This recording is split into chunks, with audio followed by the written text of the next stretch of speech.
Hæ, í þessum myndbandi ætlum við að tala um tölvupóst. Tölvupóstur er stöðluð leið til þess að senda skilaboð gegnum internetið. Rétt eins og hvernig vefsíður eru með sitt eigið heimilisfang sem við köllum slóð eða lén, þá er hvert pósthólf líka með sitt eigið heimilisfang sem í daglegu tali er nefnt netfang og lítur einhvern veginn svona út.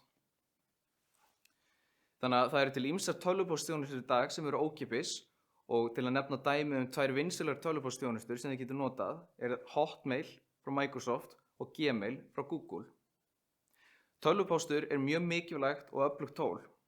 Við getum notað tölvupóst til þess að senda skilaboð á vini, kunningja og fyrirtæki, en tölvupóstur er líka mikilvægur vegna þess að hann er notaður í hvers skipti sem þið viljið búa til aðra aðganga á netinu, eins og til dæmis fyrir Netflix eða Facebook. Í næstu myndböndum ætlum við að sýna ykkur hvernig þið getið búið til netfang hjá Gmail og hvernig tölvupóstur er almennt uppsettur sama hvaða tölvupóstþjónustu þið notið.